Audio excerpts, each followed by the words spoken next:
In the Imperial palace of the Great Qian Dynasty, located in the capital city of a parallel world, the former emperor Tu Qianjun perished in battle. His fourth son, Tu Ye, ascended to the throne. However, Tu Ye was not the designated heir appointed by Tu Qianjun during his lifetime. Known as a complete wastrel, he indulged in debauchery and incompetence, yet he inherited the throne with the support of corrupt officials. This person, our main character, possessed Tu Yi's body. In his confused state he could scarcely believe it, thinking they called him Tu Yi, because he remembered that Tu Yi was the useless emperor. Not long ago, as a modern person, he was watching dance videos and discussing topics on a certain forum. Suddenly, he noticed a notification asking if he could go back in time, which dynasty he would choose. As he responded, he made a dismissive gesture, a forbidden finger technique, while questioning the meaning of such nonsense about dynasties and time travel that his laptop was suggesting. He dismissed the question as ridiculous. In a furious retort, he typed, "My dear, I mean crab demon. What's wrong with you? Going back to ancient times means risking all sorts of deaths, and you may not even end up as an emperor with 3,000 concubines. Being born in this era is the best. You should be grateful." And with that, he hit send. To his astonishment, in the blink of an eye, he was transported there, complaining, "Is hell sama kidding me? This is ridiculous time travel. They threw me into the ghostly Qian Dynasty with a crappy setup." His system, the Pixui bracelet, a national downfall system, was activated, greeting him as its host. It introduced itself as his AI assistant, a downfall bracelet, which he could call Downy for short. Stunned by the system's name, he wondered if it was playing a trick on him. The system explained that it was generated from the host's desires. Simply put, as long as he brought about the downfall of the Qian Dynasty, he could return to his original world. "Good luck," it said. "I will assist you with all my might." While pondering the system's words, he wondered if it was telling the truth, as he had never heard of such a bizarre time travel setup. Meanwhile, a girl beside him, presumably one of his concubines, was puzzled by the sudden zoning out of their usually useless prince. She poked his cheek, sensing something different about him. She staring at him like that. Our perverted MC was turned around and looked at her, while the girl was shocked and sweating. And as he looked at her, our perverted MC was shocked to find that he could see her stats and traits. It was as if he were playing a game, allowing him to analyze a person's data. The girl's stats showed a political power of 32, Machiavellianism of 79, martial prowess of 44, conquest of 35, and charisma of 90. However, her rebellion score was 45, indicating she was not loyal to him. From the girl's perspective, she wondered if it was her imagination that, in an instant, when the prince gazed at her, a spark flashed in his eyes, changing the atmosphere. Our MC realized that this beautiful lady was arranged by Zhao Zhuo to monitor him. Despite this, he thought he could win her over anyway. So what was the point? As they stared at each other, Li Tianyuan, the Prime Minister, spoke up. "Your Highness, it seems you've been distracted for a while. Is something bothering you?" Paying his respects, our MC realized that these were the two corrupt officials mentioned earlier. He could see their information too. Li Tianyuan was indeed a manipulative minister who aspired to crown himself emperor, while Zhao Zhuo also harbored the highest level of rebellion and the same ambition to become emperor. Our MC says that Li Tianyuan's political power and Machiavellianism values were off the charts, and Zhao Zhuo's values were slightly lower, but he appeared to have no weaknesses, like a hexagonal warrior. The girl thought it was the first time she had seen such a cold gaze from the prince, finding it terrifying yet strangely exhilarating. Zhao Zhuo, holding a chicken bone, suggested to Li Tianyuan that the prince was probably worried about someone seizing his throne, which was why he seemed unstable. The prince replied that he wished the throne would become unstable sooner, so that the country would fall, as he drank. The girl was amazed, noting that even in the face of insults from her adoptive father, he remained calm. She wondered when the prince had become so inscrutable. Zhao Zhuo continued his provocation, saying that the late emperor's will before his death was for Tu Su, who was leading troops outside, to ascend the throne. Our MC realized that the previous emperor's designated heir was Tu Su, who was currently outside the capital leading troops, and not him. Zhao Zhuo was going against the late emperor's will and preparing to support the prince's ascension to the throne, while slandering the late emperor and topping the coffin with it. He approached the prince, showing a disgusting look and the imperial seal, suggesting that they issue a decree to allow Tu Su to accompany the late emperor in death, smiling evilly.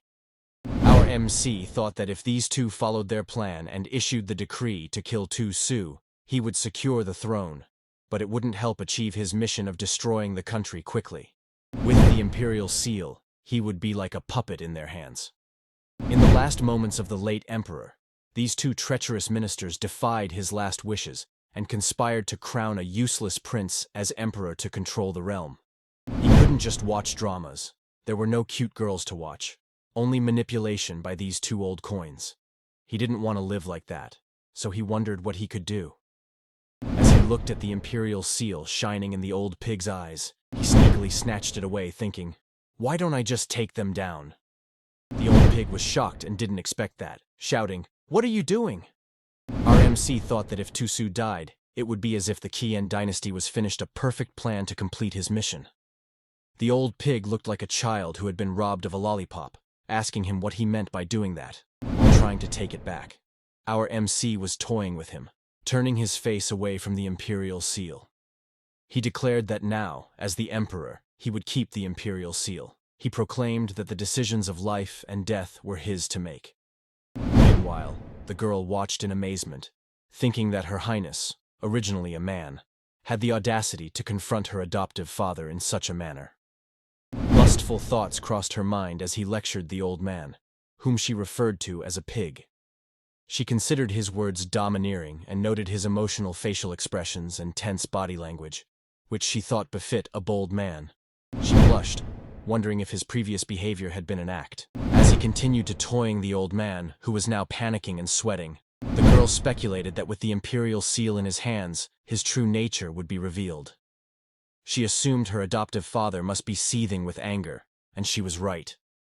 The old man began to rage like a madman, accusing Tu Ye was arrogance before even ascending the throne. He warned that if he had the power to elevate him, he also had the power to bring him down. However, his threats had no effect on him, which only led our MC provoked him even more. Bai challenged him to finish her off, and by provocatively licking the imperial seal. And because of it, the old man couldn't contain himself and argued that he would choke him to death, but his daughter intervened, pleading with him to calm down. At this point, Li Tianyuan stepped in to mediate, reminding them that they shared the same goal and needed to remain calm. Observing Li Tianyuan's composure, our MC considered an evil plan to dominate him by adding fuel to the fire. In response, he deliberately dropped the imperial seal, leaving the two old men stunned. Our MC claimed his hand had slipped, mocking them with his actions. Li Tianyuan, furious, wanted to finish him immediately, stating that the imperial seal symbolized the destiny and authority of the Qian Dynasty. It was the emperor's command to the courtiers and a token of ruling the world. Breaking the imperial seal was a capital offense, and he doubted that him could withstand such provocation. As the old man was about to explode in anger and attack him, Li Tianyuan stopped him. He apologized to him, addressing him as their highness, and say a joke that the whole world belonged to him, so a piece of jade was insignificant. If it broke, it was not a big deal. While he was confused by Li Tianyuan's words, and then suggested it was getting late, and they should rest early to discuss other matters another day. As they were leaving, our MC shouted for them to stop, declaring himself the new emperor and asserting that all people, including himself, were equal under the law. He begged them to kill him then and there, but they ignored him. The scene then shifted to the residence of the old man, where they debated how to eliminate our MC. Li Tianyuan warned of the consequences of such an action. The old man, referred to as Zhao, questioned what those consequences might be, calling Li Tianyuan a spineless fool for still addressing Tu Ye as their majesty. But Li Tianyuan explained to the foolish old man that with Prince Tu Su leading troops outside, if Tu Yi died in the capital under suspicious circumstances, they would be the prime suspects, as they were trusted by the late emperor. The broken imperial seal meant they had lost a bargaining chip against Tu Su. Their only option was to rely on Tu Ye, our MC, to ascend the throne, use him, and then dispose of him when the time was right. But not yet, as he say. The old man understands it now, and asked if Li Tianyuan was suggesting that Tu Ye had deliberately broken the imperial seal to prevent him from killing Tu Su. Li Tianyuan confirmed this, adding that originally, Tu Su was an obstacle on Tu Ye's path to the throne. But now, with Tu Ye's ascension a certainty, he had to reconsider his relationship with Tu Su. And it is said that on the continent of the otherworld, with various countries vying for dominance and countless lives suffering, the Qian Dynasty ultimately pacified the region and unified the northern continent. Apart from Tu Su, who holds heavy military power, his presence makes both you and me tread carefully in the court, unable to overshadow our main character, Tu Ye. If they press Tu Ye too hard, he might allow Tu Su to enter the capital and ruin their plan, which they dare not risk. Tu Ye might even use a triangular relationship to control them. However, the old man Zhao Zhuo says that old Li Tianyuan was overthinking it. He questions whether the young Tu Ye has the brain to calculate that far, as he slanders him. Li Tianyuan reminds him of what Tu Ye said a moment ago. Aren't the emperor and common people equal under the law? He asks if Zhao Zhuo knows whose words those are.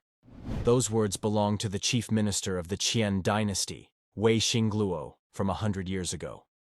Back then, Minister Wei was greatly favored by the Qian king, wielding immense power and virtually above everyone else. But because he lost the Qian king's trust, he was sentenced to death by dismemberment. Old Zhao says he is not Wei Xingluo. He will never bow to our MC. All he relies on is Tu Su's military strength. Since he hasn't issued any orders, he will send someone to kill Tu Su himself and then pin it all on him, and the result will be the same. Li Tianyuan, hearing Zhao's words, sighs, thinking that their previous support for Tu Ye was because he was the easiest to control among the late emperor's many sons. But now, it seems that Tu Ye is something special, and this excites him. Laughing in his mind, he says that the late emperor's descendants are truly amusing. After that, in our main character's room, he was sleeping but woke up suddenly, saying that it was so boring there, criticizing the food and games. He had to read memorials that he didn't even recognize a single character of, shouting that there was nothing good there and it was so boring without phones or computers. He was going to die of boredom. But then he noticed his concubines entered and said that she needed to attend to him in the bedchamber while blushing. Our main character realized that he took back what he said and started to feel excitement. After a long, happy night of fighting, our main character was satisfied and enjoyed it. While smoking, he said that he couldn't control it. As he got up, he said that to finish his mission, he had to trouble her. He noticed her wearing a hairpin and said, "Who would have thought it could become the key tool for me?" To complete his task of destroying the country and returning to his modern world, he smiled as he hatched some plan.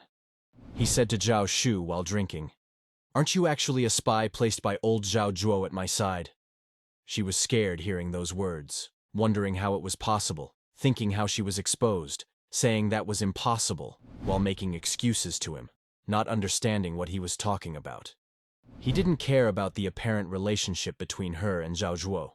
He said, looking at her, "The old man Zhao placed you by my side just to monitor and control me, right?" He asked her how it felt to be exposed on the spot, saying that he really enjoyed that game of playing with her. Otherwise, being an emperor was very boring. She was shocked and sweating, not expecting it, thinking that her adoptive father deliberately sent her to him. It's just a game.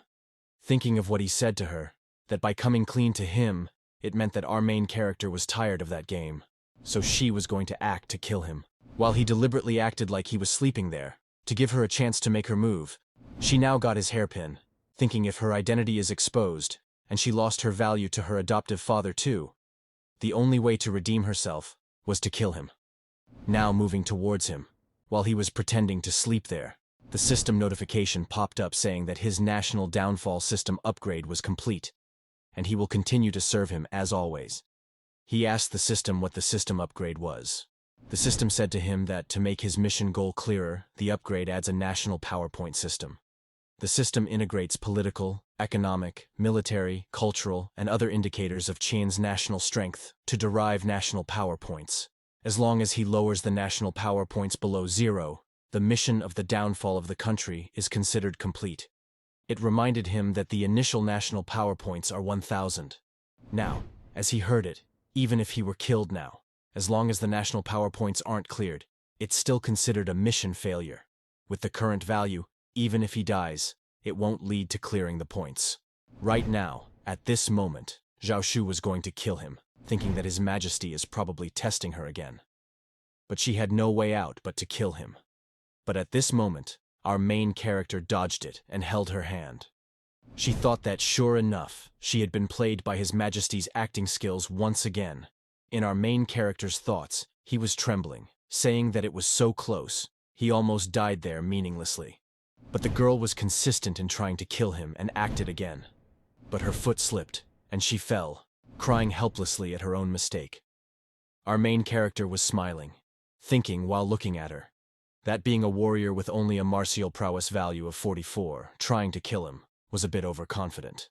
Then he got the hairpin and pointed it at her, saying to her that she was too eager and got triggered by just a few words from him. He scared her, saying that her skill was not that of a qualified spy. The girl just cried and fainted. As she fainted, she dreamed that the assassination failed and she was going to die. As she opened her eyes, she asked where she was now because she was supposed to be by His Majesty's side. But suddenly, her adoptive father showed up, saying to her that the task he assigned to her had failed. While she was explaining it to him, her adoptive father was smiling and telling her that if she couldn't handle such a small matter, he would have to punish her. She screamed and woke up from her dream. Because of that scream, our main character teased her, asking if she was having a nightmare. She was confused and asked him if he was not going to kill her. He said to her, while stretching, that it was a game. Not only was he not going to kill her, but he would also pretend to be unaware and let her pass on the message for him. He started to write to make the game interesting, drafting an interesting Imperial decree. While writing like a madman, the girl thought that His Majesty was showing a terrifying expression and that he must be preparing to take action against her adoptive father again. But our main character failed to write it, making excuses that writing with a brush was so difficult. While maintaining a cool and stable composure, the girl thought that His Majesty had finished writing so fast. But in a moment, our main character could not stop and called for some help from her to help him write. She was shocked by it, and now our main character was forcing her to do it for him. She said that she didn't know what decree he wanted to draft. He said to her, "Just write that all descendants of the Tu family, including Tu Su, are to be stripped of the Tu surname and demoted to commoners." While she was thinking about why he wanted to abolish his own family kin, she said that she didn't understand it, and asked him the reason why she, as a servant, had to draft such a decree. Our MC was smiling, thinking that according to the system, weakening the influence of the Tu family was the simplest way to deduct points. Demoting the descendants of the Tu family to commoners would not only deduct a large number of points, but also help portray him as a ruthless tyrant to the outside world. It was simply a perfect plan. Seeing him smile like that made the girl sweat, but he asked her why she had asked. She said that she was being too talkative and asked for his forgiveness. Our MC said that it was to increase the difficulties of the game. While touching her face, he said that with that decree, he would not only become a lonely man without the support of his family, but also bear the reputation of a ruthless tyrant. The girl was cooperative and blushing. He also said that he had her draft the decree, and she would also tell others to pass the message to her adoptive father as good news, asking if her adoptive father would surely be delighted. He said to consider it as an information gift from him to her. She thought of it as a gift for her, thankful for it because she had never received a gift from childhood to adulthood. While our MC was manipulating her, he thought, "Don't let me down." Even though he was deceiving her, she still felt happy about it. Now, at Zhao Zhou's residence, she was knocking on the door of her adoptive father. The old man asked her why she was so late and just coming now. As the two of them came inside, Li Tianyuan was there and asked her if she brought important information. She replied that their Majesty, Tu Ye, decreed that all the Tu family royals be demoted to commoners. The two of them were shocked, and old man Zhao panicked, asking Li Tianyuan if he had just had the intention to establish a new emperor from among the Tu family descendants, and obviously that brat kid was targeting them. Li Tianyuan was thinking and asked her how she obtained such important information and if it was reliable. With a shy tone, she said that their Majesty asked her to personally draft that decree. Hearing what she said, her adoptive father slapped her hard in a furious state, calling her a bastard and asking her if she also leaked their secret. She said that she didn't, while crying, but he didn't believe her. He accused her of acting and said that it was she who wanted to use Tu Ye to deal with him. That's why he had her draft the decree. While scolding her, Li Tianyuan stopped him, telling him to calm down and explaining the situation. If she had leaked the information, how would he and Zhao Zhuo know about the decree? He said that it was Tu Ye's scheme to sow discord, and also to deter them from establishing a new prince.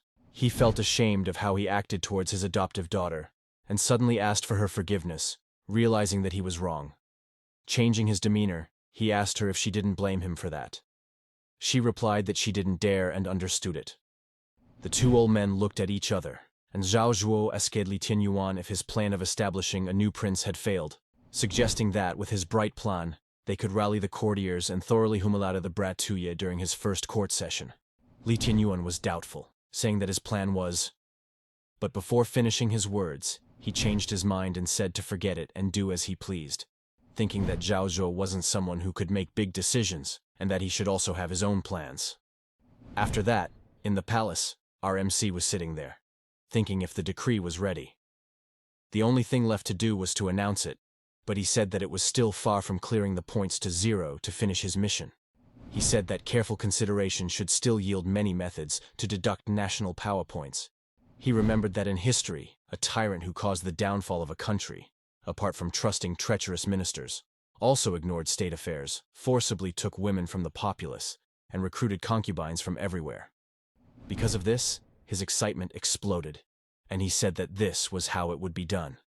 Since the late emperor's body hadn't even gone cold, he would decree to forcibly take the female relatives of all the countries into their palace to serve, which would definitely make them feel chilled. Thinking this, not only could he deduct a large number of points, but he could also benefit himself. Because of this brilliant scheme, his mission would be easy as a piece of cake. He then ordered his servant to summon Zhao Zhuo and Li Tianyuan to come there immediately. Now that the two of them were there, our MC welcomed them with excitement and told them to sit down and feel at home.